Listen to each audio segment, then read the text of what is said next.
How are you gonna stream while I'm at the movies?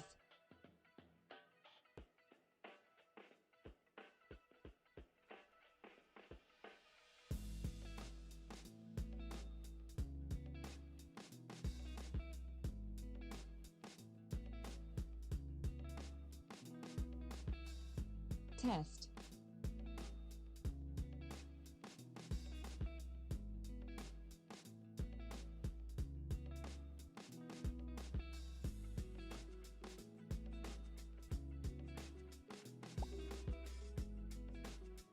Sorry, buddy.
Testing, testing.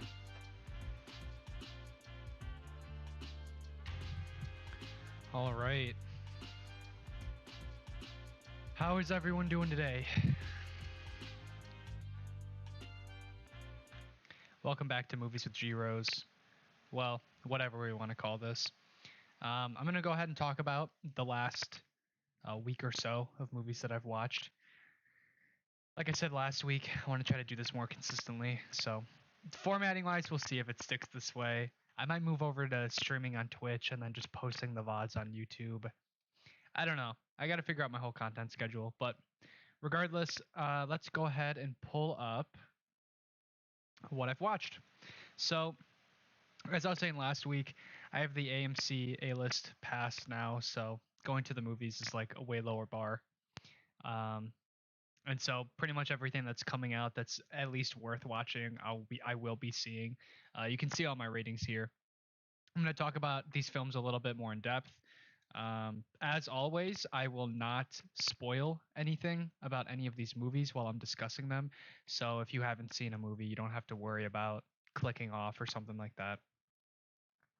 Last time I think we got up to Free Guy. I don't even think I discussed The Green Knight, so I can start there. The Green Knight was really, really interesting. You know, if you like A24, you'll probably like this movie. I was thinking about this the other day about how I think that A24 films are like the perfect example of a film that is probably a little bit better in theaters just because I feel like when you watch a movie in the theater, because you're in this dark room and you're forced to watch uninterrupted, it's really easy to get yourself in the headspace of the movie. And so when you're watching something like this that is trying to be artistic and has scenes or sequences that are um, really focused on cinematography, it can be really helpful to see that in a theater experience just because you don't have to worry about being in the right mood. I feel like it's easier to get into the mood to watch an artsy movie when you're in a theater, if that makes sense. But anyway, yeah, it's I typically don't really love movies like this. With this time period, it's kind of like medieval times.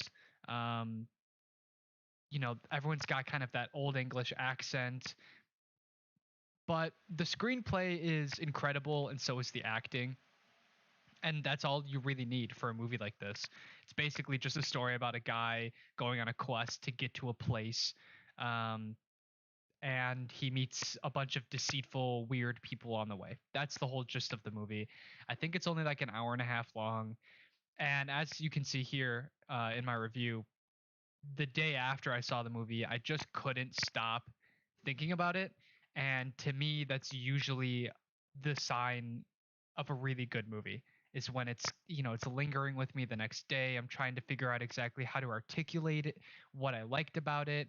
But there are scenes in this movie where it's just two people talking to each other or one guy talking to another guy. And I don't know. It's the combination of that great screenplay and great acting and solid direction really elevates the movie. And I was really pleasantly surprised. This is one of those films that, every year, obviously, you look forward to the big blockbusters that everyone's been, waiting for, the name brand sequels or reboots that obviously everyone wants to see.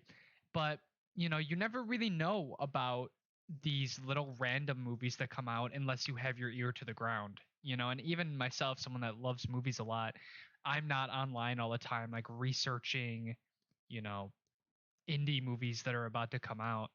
So when something like this drops, it's nice because it reminds me that there are, somewhat original stories being told, and even if there aren't advertising pushes for these films, they can still be great. And usually the best films are the random little squeakers that come through that you've never heard of. So I would recommend seeing this one. Again, it has some really weird moments, and if you don't buy into the tone of the film, you might not enjoy it quite as much.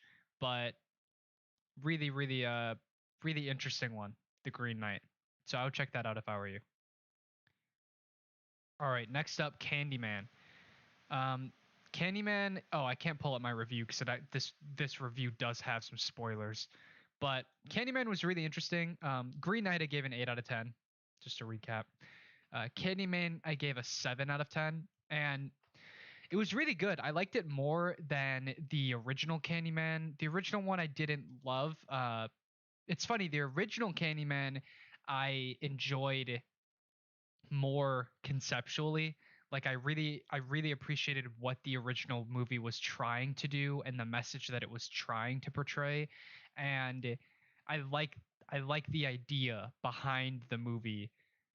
But that being said, I didn't love the movie itself, the original Candyman film. It just wasn't really for me. This movie I still think has a lot of the same issues that the first one does, particularly the the movie's not scary in any way. It has spooky imagery, but nothing about the movie itself is actually scary. And it's interesting. Jordan Peele, he was one of the executive producers on this film, and his company, Monkey Paw Productions or whatever, is the production company for the film. And so he definitely had, I think he was like the second or first writer on the film. So he definitely had a big play. a big hand in the screenplay of the film, and I don't I don't know exactly how to feel about his style yet because I loved Get Out and I really disliked Us. And it's really, really difficult to balance horror with comedy, but still have a spooky movie. It's nearly impossible, actually. And the more I think about it, I don't really find any of his films to be scary per se. They're more so just creepy thriller. But they're broken up with a lot of comedy. This movie does too. Like even moments before or moments after a horror sequence, you're usually met with some levity. Regardless, the acting in this movie is really great. The lead character is played by I think this is him. Uh Yahya Abdul Mateen II. I thought he was really, really good in this. Um, Everyone honestly was a good actor in the movie. The screenplay was decent, like the dialogue and stuff was decent. All of the imagery was really good. Like anything that they tried to make at least look kind of spooky was it did that. It was successful in appearing visually interesting for sure. And at the end of the day, these movies are trying to portray a social message, which I think it did. It still takes place in Chicago, takes place in Cabrini Green, which in today's world is a gentrified area, and they address that's part of the movie, because it's about this artist living in Cabrini Green, and it's really interesting. The ending is a little confusing, and a little bloated. Uh, there's a somewhat of a twist that happens that doesn't feel very well set up. And I think there's interesting ideas in this movie about what Candyman represents and how both white people and black people play a role in perpetuating this Candyman. Especially at the end of the movie, there's kind of a twist on the character that I just haven't seen before. I've only seen the original Candyman, and I believe there's a couple sequels that I've never seen. So I'm by no means an expert on the series, but I thought it was worth watching. I wouldn't necessarily pay to go see it. But there's a lot of movies I could say that for. Most movies that are 7 out of 10 or below, I probably wouldn't pay to see. But there's always the exception. You might enjoy this movie more than I did. But 7 out of 10 is by no means a bad film. And it was pretty short as well. I think it was around that hour and a half mark as well. So, like, very enjoyable. It could have been garbage and it wasn't. And so I'm cool with this movie. All right. Next up, Ghost in the Shell. This movie was pretty crazy.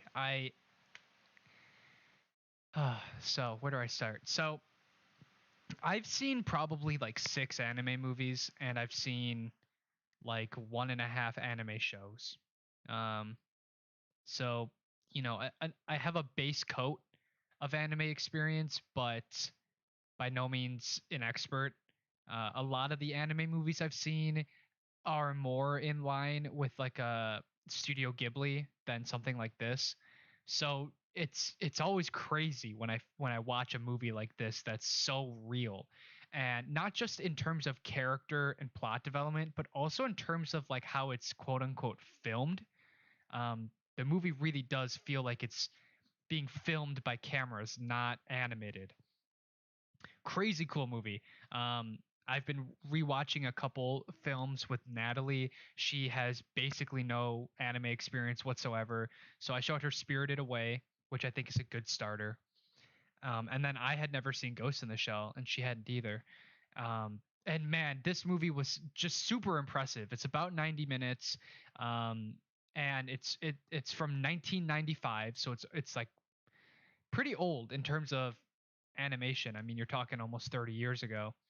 And from a plot standpoint, I feel like this movie approaches um, concepts of AI from a more dynamic, mysterious, well-paced perspective than Blade Runner wishes it could ever do. I think the animation is breathtaking, and there are parts of this movie where the soundtrack is so incredible, and there are parts of the movie where there's just like it's just a montage of beautiful pieces of this city animated really well with just really cool like synthy music playing over it. It's one of the first kind of cyberpunk films that ever came out, and it just nails it. It's really really interesting. The ending is phenomenal, and I went into this movie expecting something boring, and here's the thing about movies like this, these anime films, they they're typically filled with a lot of dialogue explaining the plot, and that's not a bad thing, but there's an extra layer when you're watching something that's subtitled, because not only do you have to read every piece of dialogue, which whatever, there's plenty of foreign films that I would recommend watching even though you have to read the dialogue. That's not my gripe. My gripe is that a lot of the times when you translate Japanese to English, it's not the syntax of the sentences isn't quite how they would be in English. So you'll read a sentence and it's almost you almost have to do a little bit of mental gymnastics even to read the English version of the sentence. And when you combine that with a really like complex technical story like this, the movie starts and immediately you're thrown into like scenes of like two politicians just like talking to each other about like really complex issues happening in this world, and it can be a lot to bite off, you know. But as the movie goes on, it relies on that less and less to its advantage, and I thought it was awesome. It made me appreciate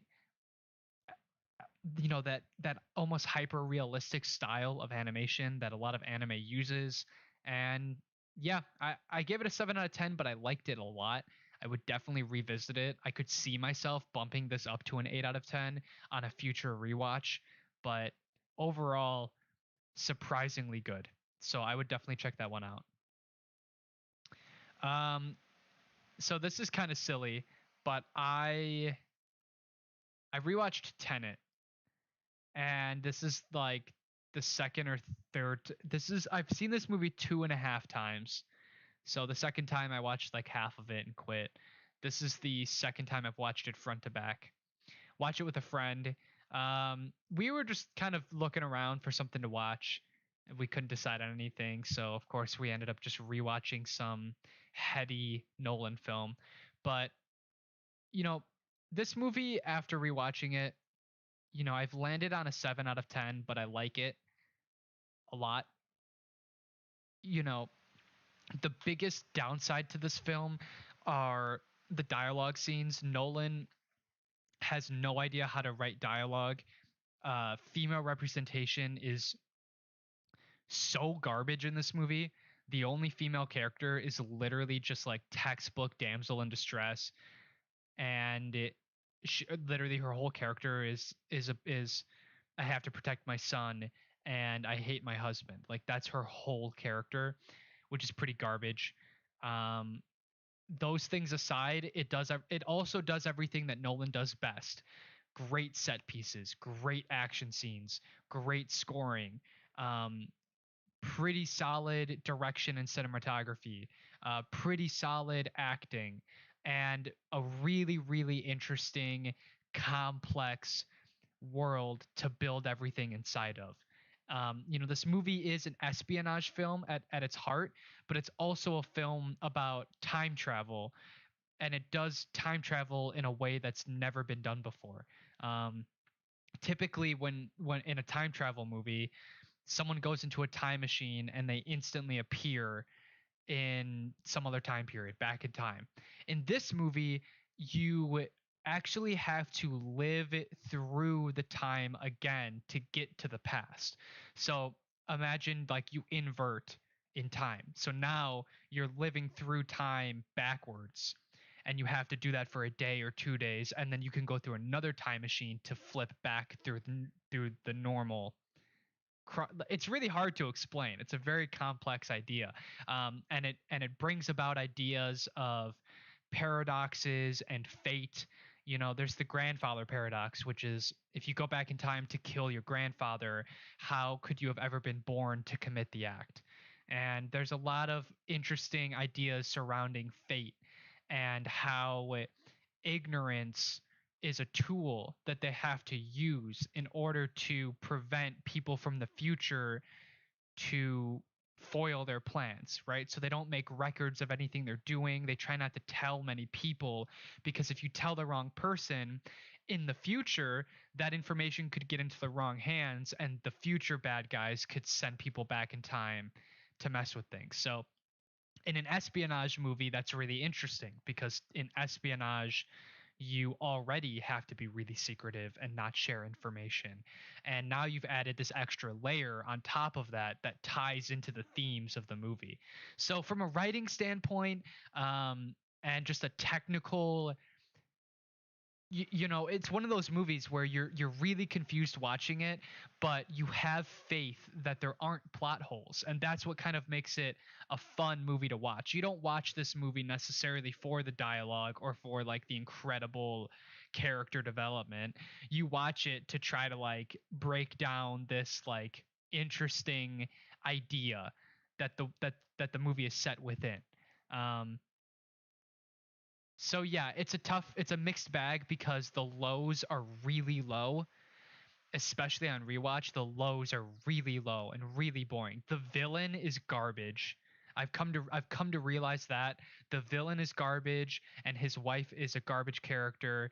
Um, but then the highs are really high, and there are scenes in this movie that even on rewatch just send chills through my whole body. Um, Robert Pattinson is absolutely incredible, and on this most recent watch, I came to realize that I think that his performance in this movie is the closest that we're going to see for Batman. There's kind of a little bit of an edgy emo vibe to him. He has an espionage. It almost feels like what we're going to see from Bruce Wayne, this kind of brooding but intelligent guy, but he kind of seems like a mess at the same time. Um, I really think that if you want to get a peek into what we're going to see from his version of Batman, rewatch Tenet or watch it for the first time.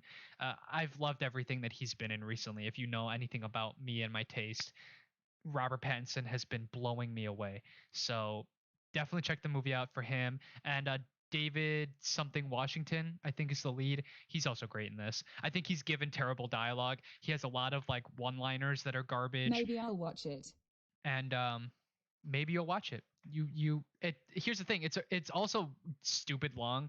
This movie's like 2 hours and 45 minutes. Way too long. Definitely could have been cut down.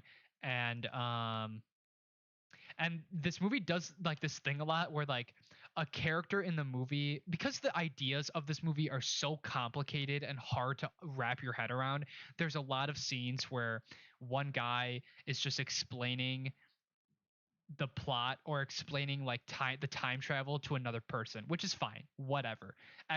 Exposition via dialogue is Nolan's shtick, right? But what this movie does really poorly is like Robert Pattinson will be explaining something to the protagonist, the main character.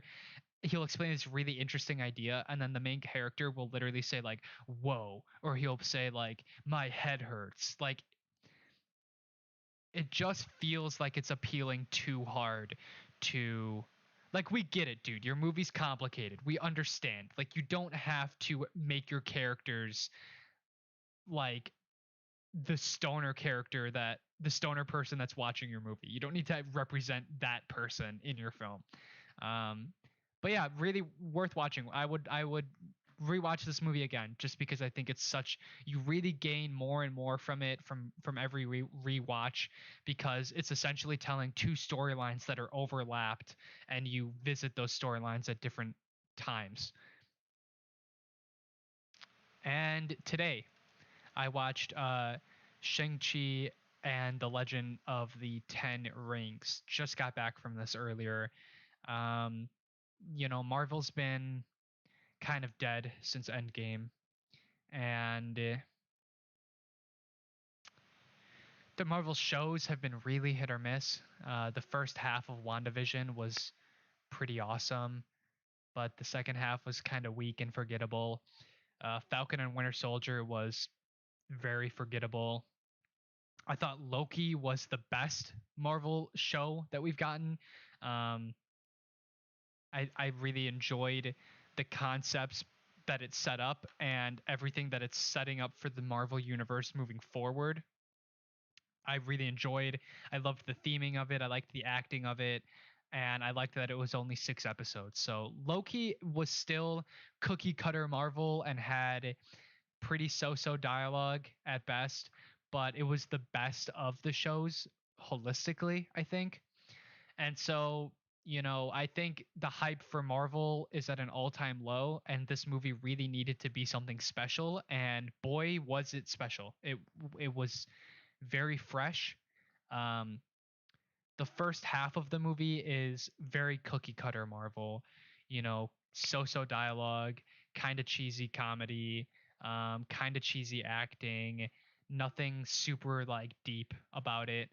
But that being said, the first half is filled with the best hand-to-hand combat I've ever seen in the MCU, which makes sense because it's that martial arts style of fighting is integral to this culture. So the choreography of the fight scenes are just incredible. There's two sequences in the first half. They're both just so solid and they don't cut away a million times from the action. You can tell what's happening the whole time you're watching the scene and just really dynamic fight scenes with interesting set pieces. And then the second half of this movie, they travel to this other location. I'm going to be kind of vague about it. And this location is filled with such beautiful imagery and typically these giant CGI battles are like the worst part of these films, but in this movie it was like so interesting. There's all these cool creatures and like A plus CGI and like really solid emotional payoffs for these characters. Like this movie's full of like death. People are dying all the time and it's like everything is done like surprisingly respectfully and interestingly. Like it's not I don't know. It was surprisingly well paid off for a Marvel film. And I definitely think it's one I could see myself revisiting. And it's funny, after coming off of these like anime movies I've been watching, it's really kind of cool to see a live action like Chinese film that is dipping into the same imagery that a lot of like Ghibli, like Spirited Away has some similar imagery that this movie does, but this is like a live action film and it looks incredible. And I was sitting in the theater thinking about like the live action Avatar movie and like how disappointing that was. And I can't imagine being a kid or a longtime fan of content like that and to have just been waiting for something this polished set in that universe for so long. We're pretty spoiled these days where a a Marvel movie like this can come out and not necessarily be, people will look down on it because it's not an artsy fartsy movie and it's just another Marvel movie.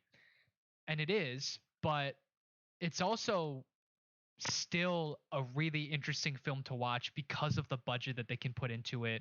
And when they get good actors and pretty decent writing, it's we have to try not to be too spoiled and at least enjoy the fact that this exists, in my opinion. I gave it a 7 out of 10. I was expecting a 6, so it definitely exceeded my expectations. Um, I don't think it was like the best Marvel film ever made, but it's definitely higher than Captain America 1. It's higher than Iron Man 2 or 3.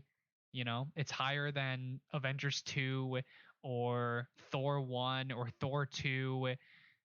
It's solid. It's better than a lot of Marvel films we've seen before. And that this is it just what they needed. You know, there's only a couple cameos from other Marvel films. It's not full of, you know, MCU fluff. They really do just spend the time building up these new characters in this new world. And I don't know. You know, I saw a preview for the Eternals before this movie started, and it looked just whatever. It didn't look that great. I really fear that the Eternals is gonna be too cheesy. But I will say that the unlimited budget that Marvel now has makes for crazy CGI and crazy imagery. And they can basically pick any style that they want and perfect the CGI for it. And that alone can be worth a watch. You know, like if you went to go watch Godzilla versus Kong simply to watch like big monsters fight each other, you need to watch this movie because there's a big battle at the end that's kind of similar and it looks on par or better than Godzilla versus Kong. So think about that in the context of a Marvel movie. You've got something really interesting here. So definitely recommend watching this as well. And that's it. I know this was a shorter episode, but I would recommend all of these movies that I've talked about. Everything I've seen since the last episode was definitely worth watching. No garbage. Maybe I'll try to balance it out with some garbage in the next week just to make things more interesting. But yeah, I really appreciate anyone for tuning in. I know Jimmy was here for a second, even though he wasn't in chat. And yeah, the VOD for this will live on YouTube. So hopefully there's a couple people watching that. And yeah, again, sorry for the shorter stream, but thank you for joining me. Tune in next week to see what I'm watching next. Next Sunday, I will be seeing Malignant, which is the new James Wan movie. It's the first horror movie that he's put out that hasn't been a horror sequel or reboot since I don't even know when. You know, for those that don't know, he did Saw, Conjuring, Insidious. Um, Clap, clap from Natalie. Thank you so much.